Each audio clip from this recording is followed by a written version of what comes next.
nije otkrio raznolikost, bogatstvo u sebi. Svaki čovjek ima razne načine, gdje smo rekli, radio se deca različita, ali svaki nosi u sebi, već kad se rodi bogatstvo, koje bogatstvo, pa genetike, pa prenatalnog doba, i kad da prođe neko predavanje, da ne spomenem prenatalnog doba, dobio sam nekoliko časopisa iz Amerike, sjajni časopisi, naučnici pišu, dokazali ljudi ćelijsko pamćenje, molim vas.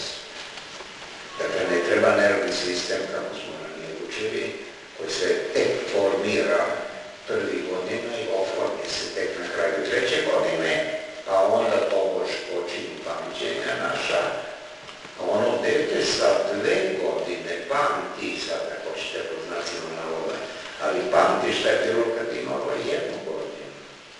Sa 3 godine pamti šta je bilo u 2. godini. To roditelji pažljivi mogu dobro da znaju. Tako da nije tačno ono što se dugo i govorilo i učilo i pisalo, tek od 3. godine čovjek ima pamćenje. Ne može biti nikako.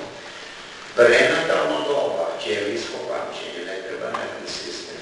Ćelije pamte, naravno i dobro je ćelo, tako da prenatalno doba važno, jako važno, da muž i žena žive u dobrim odnosima. Ženi je potreba muž, naravno, zaštita njegova i podrška njegova dok je trudna. Dete sve još više upija nego kad se rodi. I pozitivno i negativno, psihičko, ne fizičko. Znalo se ranije kako teče trudnoća fizički, kako od embriona postaje fetus, pa novorođenče, pa kako hrana ide, no to se znalo, ali ne.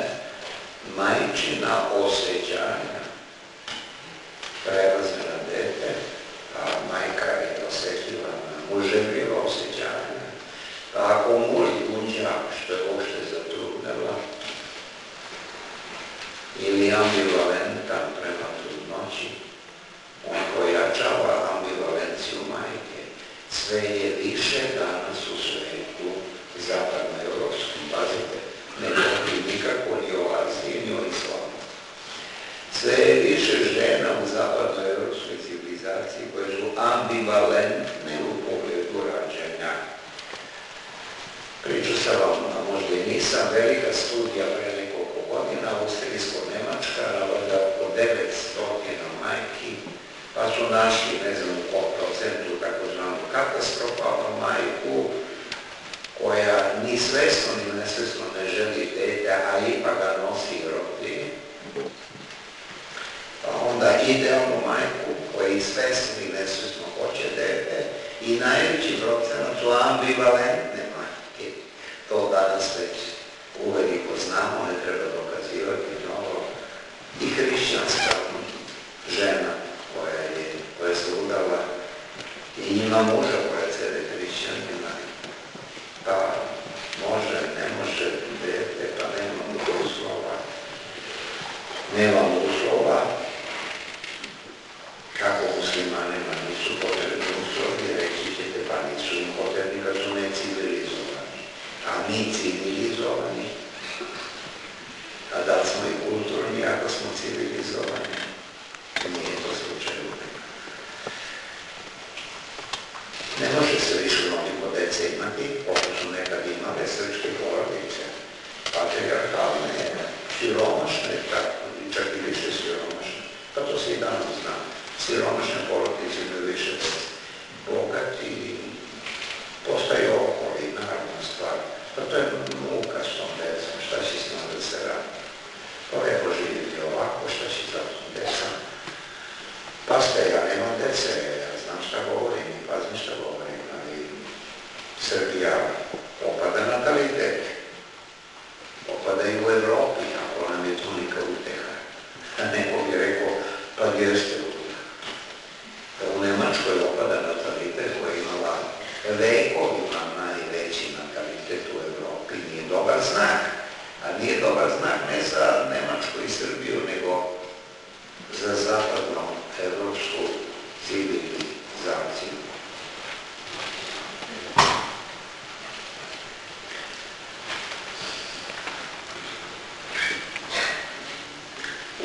se sve područjima života može pojaviti kod čovjeka do sada. Najopasnija je, mislim, ona kao posljedica gubljenja volje za smislom. Pitam se, da li je to bio znak početne, po znacima navoda, propasti zapada Špenglera. To je dobra knjiga, Špengler je to pisao između dva rata. Hitler je simpatisao, mislim da nije bio u partiji nacističkoj, propast zapada, Hitleru se to dopalo, treba zapad obnoviti rasnom teorijom germanske čiste rase. Zamislite, to ta ludost. Inače bio lud.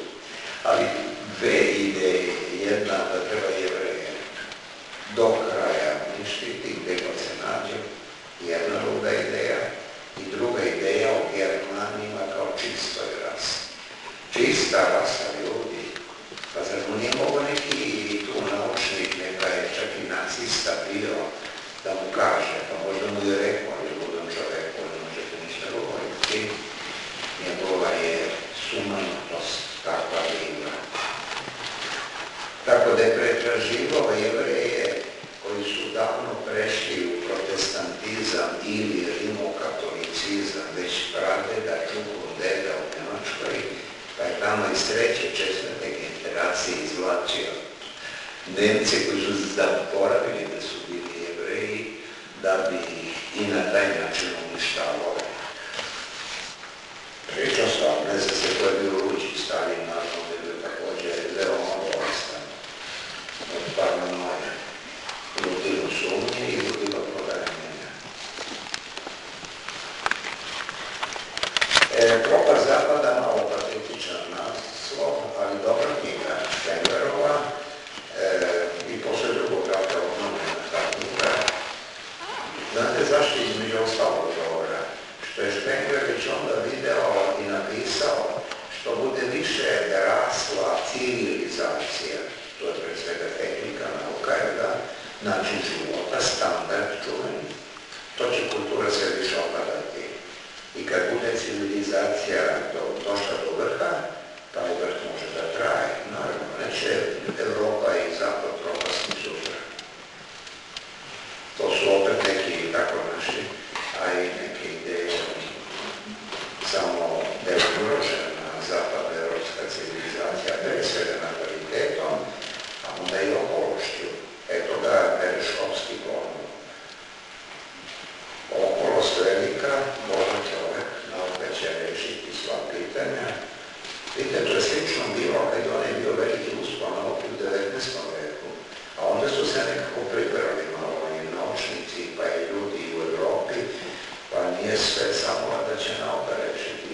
Veliki naučnici su uvek govorili, mi mucamo kada govorimo.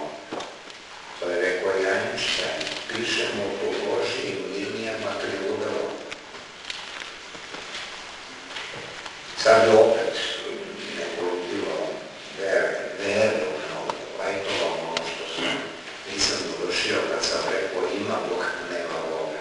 Rekao sam da nikad se neće dokazati da ima Boga, niti će se ikad dokazati da nema Boga.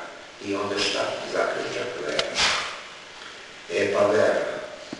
Ali to ne znači da ne treba nam znanja, odnosno saznanja. Znate da je ovo upravljeno tu razliku. Nije isto. Mladi ljudi imaju nečuvena znanja danas kako nismo imali ni najbolji đaci u gimnaziji pre drugog rata znanje, pa skupljaju znanje. To su informacije dobrim delom. A kako se prerađuje to znanje? Da se prerađuje uopšte? I kako? Znanje koje ne pređu sa znanje